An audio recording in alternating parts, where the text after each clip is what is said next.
Well, hey everybody. For today's episode of Adventures with Blaze, we're going to do something a little bit different. I've been working on a few projects and I thought I would share them with you. One is actually in the cockpit and one is behind Blaze. Let's start in the cockpit first.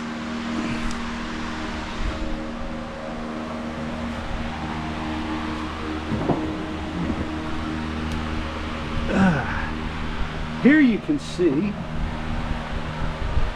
that I have taken, when I bought Blaze, I got a couple extra sets of the seat straps. So I took a strap, as you can see here,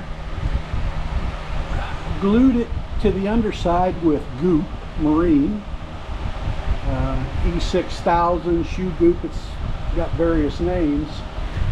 And I have it set up now that it will support the tiller, which makes it, kind of comfortable if I want to stop and talk to somebody. I don't have it laying in my lap, it's just hanging there. And when I get finished, it just slips right up there. Let's see here. Nope, can't see that. Well, I have this little gadget,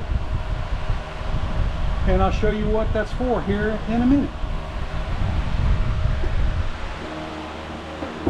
My other project, I have finished my trailer project.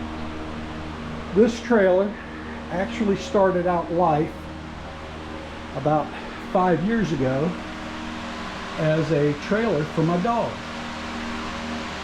Bella never liked it, and she quickly outgrew the weight limit on it. So I tore off all of the canvas and I turned it into a flatbed trailer that I held behind my truck. Didn't really like that, so I ended up again stripped it down and came up with a box trailer. Now at this point, the only thing that's still original to the trailer are the wheels, the axle, and the tow tongue. Everything else is new. And when I rebuilt this, the lid was about 8 inches taller and weighed about 10 pounds more, and it just didn't look right. And it was painted different because it was painted more to suit the trike. Well, I've been working the last few weeks. I cut the lid down to where you see it here and repainted it so that now my paint scheme matches Blaze, more or less. And you'll note here in the front that the trailer blocks my turn signals and my radar. So I built a combination stand here on the back. It'll fit my radar, and I bought these turn signals. These are 5 position. They're controllable by that little handheld I showed you.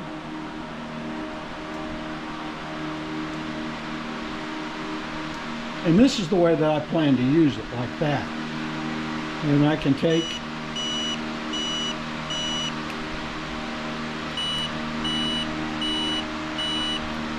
and they're pretty darn bright. I'm quite happy with that. And then, like I said, this is the little remote that I got with it. Put reflectors and a safety cone on the back.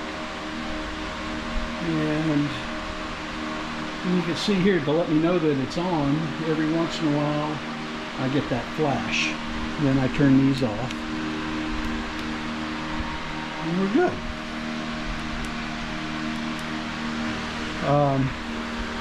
Let's see here, let me get the light.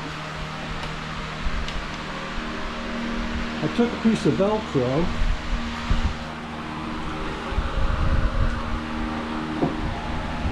and stuck it here on the fender well.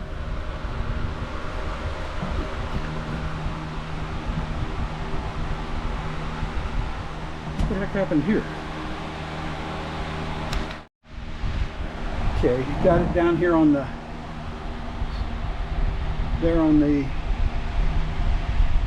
fender well, so I can easily reach it, and hopefully that's all going to work out fine. I have not given a test ride on this yet. I hope to do that possibly here in just a few minutes to see how it's going to tow.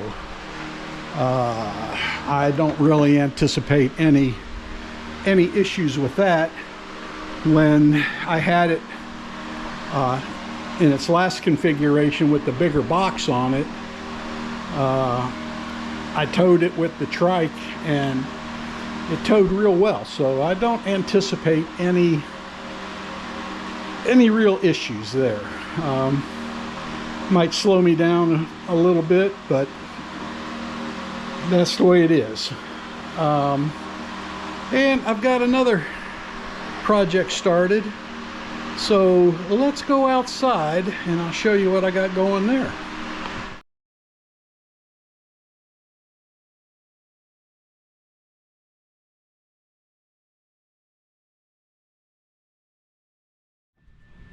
Now, if you'll recall from one of my earlier videos, I had to cut the doors on the Velo, or on the trailer, so the Quattro Velo would fit. By putting this flat bar in here, cut the door panels.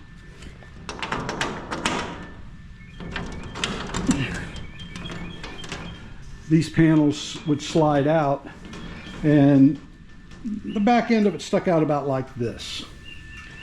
I never liked this. So I have got started last night, started getting everything ready, setting me up a little workspace here. And I got the first pieces of that channel off. Now the plan is, every place where there is the flat bar, it's going to be replaced by angle. Once I get that angled on, then I will take and put plywood panels, and I'm going to box this out so that when I can travel with the Quattro Velo, it's going to be protected, unlike it is now. I've traveled with it twice with the trailer in there and the back end hanging out, and I just did not like it. It wasn't protected. So last night I got started with this and got, like I said, got the first sets of angle off, and that's probably as far as this project's going to go for a couple weeks now, because later this week I'm going in for a minor surgical procedure on my back, and that's going to prevent me from doing a whole lot for a couple weeks. So we'll see how that all works out. In the meantime, I've been finishing up the engineering in my mind on what I want, been sourcing materials, and we'll just see how that all turns out. I hope to get this done fairly quickly, because I want to ride to Hattiesburg, Mississippi, take the Velo over, and ride the Longleaf Trace. That's a really nice rail to trail that runs from Hattiesburg, Mississippi, right by the university, and goes to Prentiss, Mississippi. It's about 41, 42 miles each way. I rode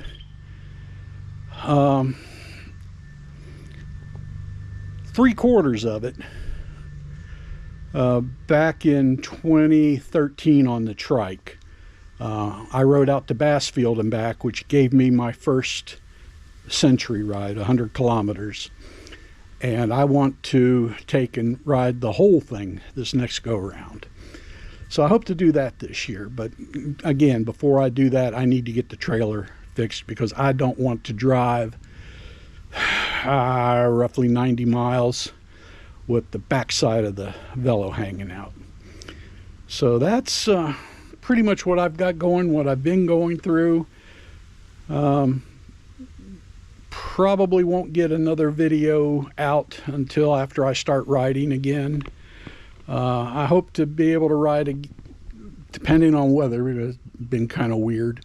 I hope to get another ride in Monday, or tomorrow and Wednesday. We'll see how that works out. But Thursday morning I have to be at the surgical center at 5:30 a.m. so won't have any more riding for about 2 weeks. So that's where we are right now. And got you all caught up on what I've been doing, and we'll get back to you again once I'm able to ride. So until then, this is Larry signing off.